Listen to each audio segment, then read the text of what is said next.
Hello students, आज की class में हम लोग ऑर्गेनिक केमिस्ट्री का एक बेसिक टॉपिक आइसोमेरिज्म स्टार्ट करेंगे और इससे रिलेटेड कुछ एग्जांपल्स लेंगे जिनमें आइसोमेरिज्म फाइंड आउट करना सीखेंगे, because it is an more than necessary part of organic chemistry. मैंने यूनिट का डिस्कशन इसीलिए पहले ही आपसे किया है कि IUPAC जो बेस्ड हैं ऑर्गेनिक कंपाउंड्स वो प्रॉपर यहाँ इस सिलेबस में टॉपिक बाय टॉपिक पढ़ेंगे, like as alcohol, like as ether, like as phenol, aldehyde, ketone, carboxylic acid and some etcetera. So जितने भी ये यूनिट्स हैं 3 टॉपिक बेस्ड, इनका summary classification, isomerism and IUPAC based होगा, then formation reactions, properties and chemical changes. So today we start isomerism, its types and identification of given molecular formula. So first we discussed about what is isomerism.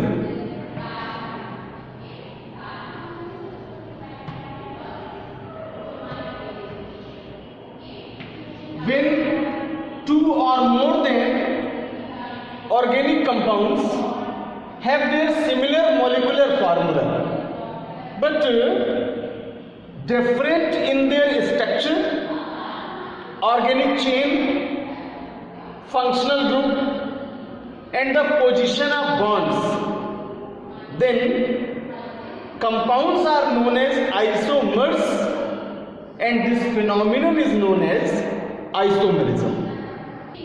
So according to definition students, organic compounds का structure, position of bonds, उनके functional groups और इसके कारण आने वाले changes से उनकी properties में भी चेंजेस आ जाते हैं। Then this symptoms or characters are different but they are same in their molecular formula, then compounds are called isomers and process or phenomenon is known as isomers. अब according to this definition we take an example and classified in the category of their structure, bonds, functional groups and properties. You know that basic isomerism is classified in 2 types. One is known as structural and other is known as stereo. And here in organic chemistry, more than compounds are found, represent the case of positional isomerism, functional isomerism and chain isomerism. So आज का जो class है वो इन्हीं पर based होगा और इनसे रिलेटेड जो फार्मूले हैं उनके आइसोमर्स का मैक्सिमम काउंट करना सीखेंगे, बिकॉज बच्चों बेसिक टॉपिक चल रहे हैं ये और नेक्स्ट क्लास आपके यूनिट स्टार्ट होने वाले हैं। सो वहाँ ऑर्गेनिक केमिस्ट्री में इंटर होने से पहले मैं आपको ये इसलिए क्लियर करा दूँ क्योंकि वहाँ डिफाइन करने के लिए क्वेश्चंस नहीं होंगे, क्लासिफाइड करने का क्वेश्चन नहीं होगा, बट आइडेंटिफिकेशन के लिए क्वेश्चंस होंगे और find out the total isomers of given molecular formula. आपको एक फार्मूला दे दिया जाएगा और उसमें से आइसोमर्स का नंबर कैलकुलेट करना होगा और फाइंड आउट करना होगा। देन अगर बेसिक जानकारियां आपको नहीं होंगी आइसोमेरिज्म से रिलेटेड, देन आप ये क्वेश्चन सॉल्व नहीं कर सकते हैं। तो ध्यान से सीखिए और सुनिए, समझिए कि किस तरह से हम यहाँ इन आइसोमर्स का काउंट फाइंड आउट करते हैं और उनकी कैटेगरी फाइंड आउट करते हैं, उनके टाइप्स का आइडेंटिफिकेशन कर पाते हैं। Students, first we discussed about the classification of isomerism. It is basically classified in 2 parts named structural isomerism and stereoisomerism. and structural isomerism is classified in 5 types named chain isomerism, position isomerism, functional isomerism, metamerism and tautoisomerism. And the stereotype of isomerism is classified in 2 types. One is known as geometrical and other is known as optical. So ये कुछ ऐसे main types हैं isomerism के जिनसे related compounds हैं और उनका ही identification करना होगा गिवन मॉलिक्यूलर फार्मूले से। अभी यहाँ मैंने मार्क किया चेन आइसोमेरिज्म को, पोजीशन आइसोमेरिज्म को और फंक्शनल आइसोमेरिज्म को। ये जो टॉपिक्स हैं आपके सिलेबस में halo alkane, hello arene, alcohol, ethers, phenol, aldehyde, ketones, carboxylic acids, nitrogen containing compounds में अमाइंस, इन सभी के लिए जो बेसिक आइसोमेरिज्म होगी वो ये 3 टाइप्स की कैटेगरी को फॉलो करेगी। तो आपको उस प्रॉपर टॉपिक से रिलेटेड एग्जांपल्स होंगे और उनमें ये सर्टिफाइड करना होगा कि कैसे ये चेन आइसोमर्स मेक करते हैं, कैसे फंक्शनल आइसोमेरिज्म रिमार्क करते हैं और कैसे पोजिशनल आइसोमेरिज्म के कंपाउंड इनमें होते हैं। तो आप चलते हैं 1 बाय 1 इनका एग्जांपल्स लेते हैं और देन इनके आइसोमर्स निकालते हैं। So first category chain isomerism.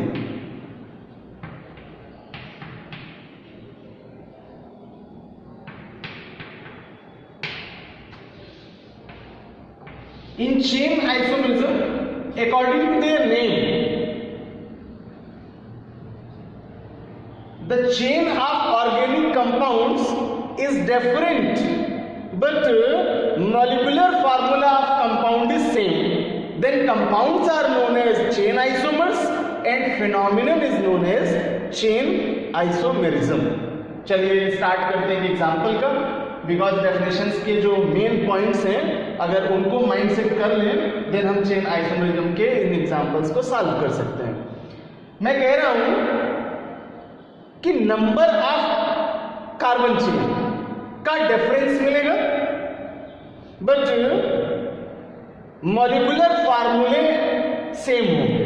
ये 2 पॉइंट्स ऐसे हैं जिन्हें माइंड सेट कर लें बच्चों तो हम चेन आइसोमेरिज्म के क्वेश्चन सॉल्व कर सकते हैं। CH3, CH2, CH2, CH2 and CH3. Suppose that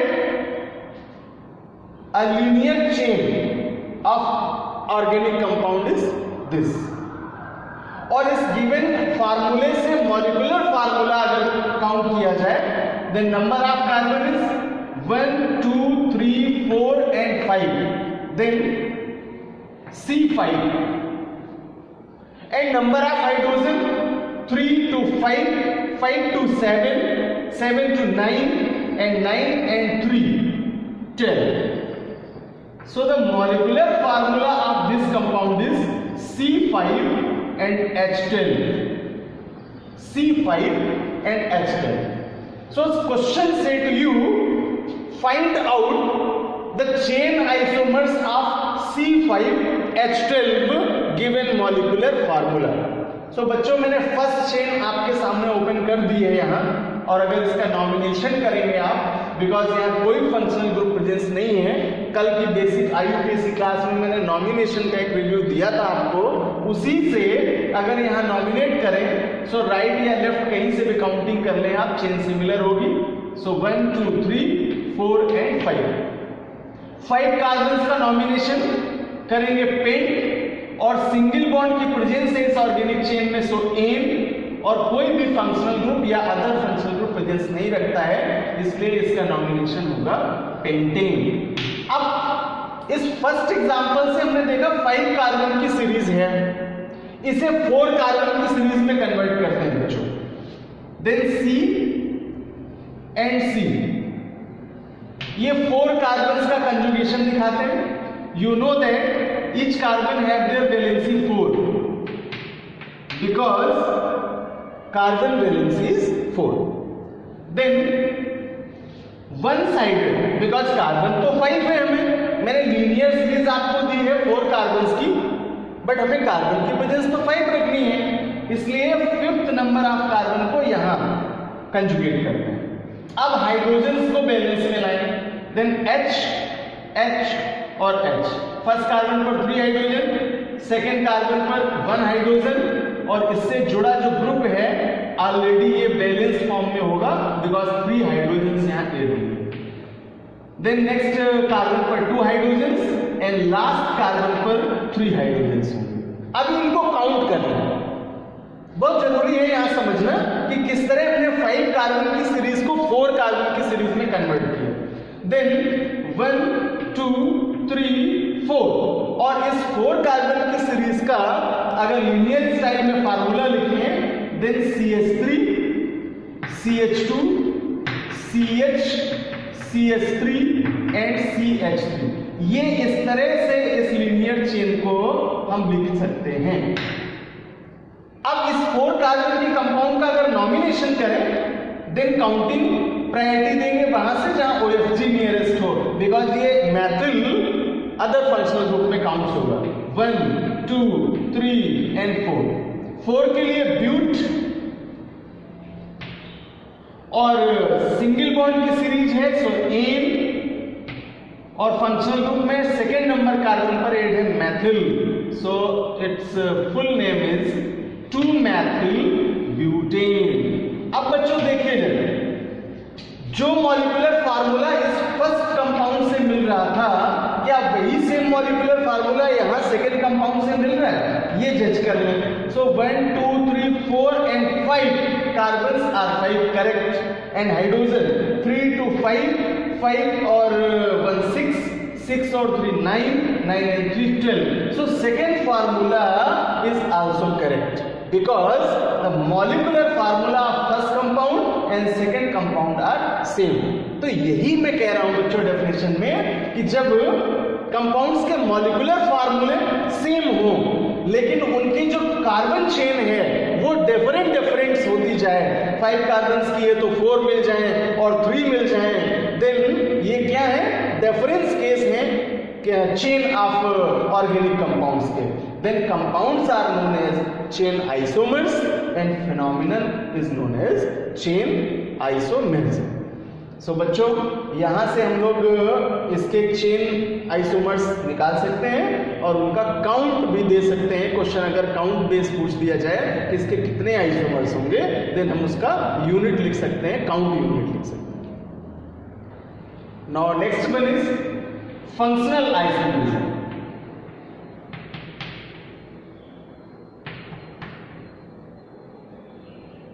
According to their name, difference between their functional groups, but compounds are same in their molecular formula. So here we discussed about a brief definition of functional isomerism. When two or more than organic compounds have their same molecular formula, but different in their functional group, like as a alcohol, like as a phenol, like as a ether, like as a ketone and some etc organic compounds. तो अगर ये functional group का difference मिले और molecular फार्मूले same आ जाए, then compounds are known as functional isomers and phenomenon is known as functional isomerism. First we take an example. Suppose that C2H6O, a molecular formula of organic compounds given in a question, and say to you how many functional isomers of this given molecular formula. Then first we discussed about the functional group according to this molecular formula. हमें ये देखना चाहिए बच्चों कि जो formula दिया है उससे कौन से फंक्शनल ग्रुप हैं जो बन सकते हैं, और ये फंक्शनल ग्रुप अगर बनाने आ जाए देन हम उसके आइसोमर्स भी निकाल सकते हैं। तो देखते हैं कौन से ग्रुप यहां बन सकते हैं, हाइड्रोजन और अगर ऑक्सीजन ले लें तो एक फंक्शनल ग्रुप आपका एल्कोहल क्रिएट हो सकता है OH, और अगर कार्बन हाइड्रोजन और ऑक्सीजन ले लें तो एल्डिहाइड ग्रुप का फॉर्मेशन हो सकता है CHO का, और अगर केवल ऑक्सीजन ले लें तो यहां ऑक्सीजन से ईथर ग्रुप का फॉर्मेशन हो सकता है। तो बच्चों ये तो हमने फंक्शनल ग्रुप यहां निकाले इस प्रॉपर मॉलिक्यूलर फार्मूले के लिए। अब देखते हैं कि कौन सा फंक्शनल ग्रुप है जो इस गिवन मॉलिक्यूलर फार्मूले पर सेट होगा, बिकॉज अगर वो सबमिटेड नहीं होगा, कंजुगेट नहीं होगा, देन कंपाउंड का फॉर्मेशन नहीं करेगा। So according to this molecular formula 2 carbon based अगर हम फंक्शनल ग्रुप ऐड करते हुए कंपाउंड बनाएं, then CNC conjugated with single bond and each carbon have their valency 4.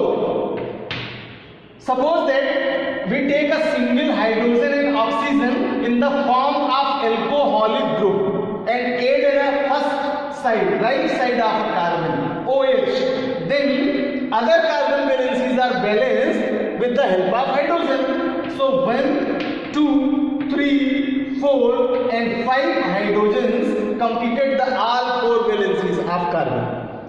Then you count the exact number of atoms who's given in the molecular formula. Count करें 1 and 2, carbons counting is similar, correct, and hydrogen 1, 2, 3, 4, 5, 6 is correct, and 1 oxygen is available. So molecular formula से ये first compound बच्चों हम लोगों ने generate किया जो कि राइट फॉर्म में लिखा हुआ है। अब इसका नॉमिनेशन समझ लेते हैं। 2 कार्बन की सीरीज है इसलिए 8 काउंट होगा, बिकॉज 2 कार्बन के लिए 8, 1 के लिए मेथ, 3 के लिए प्रो, 4 के लिए ब्यूट, 5 के लिए पेंट, इस तरह नॉमिनेट करते हैं। देन 2 कार्बन का 8 एंड सिंगल बॉन्ड्स की प्रेजेंस के लिए ane, because suffix of alkane is ane, और OH का मैंने कल आपको सफिक्स दिया था, एल्कोहल्स के लिए सफिक्स यूज करते हैं ऑल, और जब ये नॉमिनेट करते हैं सफिक्स, देन एल्केन्स का ई रिमूवल होगा और O एडिट करके इसका नॉमिनेशन करेंगे, देन इसको कहेंगे एथेनॉल या ethanol 1। So first compound is ethanol. अब बच्चों सेकेंड कंपाउंड जनरेट करें इसी मॉलिक्यूलर फार्मूले से, may be possible if both sided series is conjugate with oxygen in the case of oxy group like as a ether. Suppose that O oxy group है, ether group है, और इससे both sided 1 carbon edit करें और इन्हें balance करें hydrogen से। So 3 hydrogens are conjugate in a one sided carbon and also 3 hydrogens are conjugate in a one sided hydrogen. Then it's formula is CH3 single bond O and single bond CH3, और ये molecular फार्मूले से match करना चाहिए। Then बच्चों count कर लीजिए, 1 and 2 carbons are correct and oxygen single correct, hydrogen 1, 2, 3, 4, 5 and 6 is correct. So molecular formula of compound are same but different in their functional group.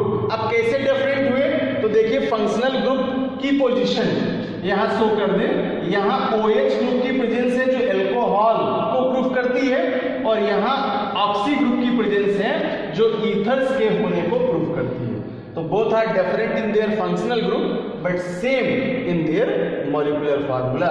So this phenomenon is known as functional isomerism and both compounds are known as functional isomers. So next example, C4H10O molecular formula से functional isomers find out करें बच्चों। Then first compound alcohol category में convert करें because 4 carbons हैं। Then formula is C single bond C single bond C single bond C and one-sided OH. The valency of carbon is balanced by hydrogen H, H, H, H and H. And formula is CH3, CH2, CH2, CH2, OH. So this formula is known as butanol. 1, 2, 3, 4. और इसी से ether group का isomers find out करें. Then C2H5 and C2H5 named diethyl ether. बच्चों both formula are same in their molecular formula but they are different in their functional groups. यहाँ alcohol की presence है और यहाँ ईथर की presence है.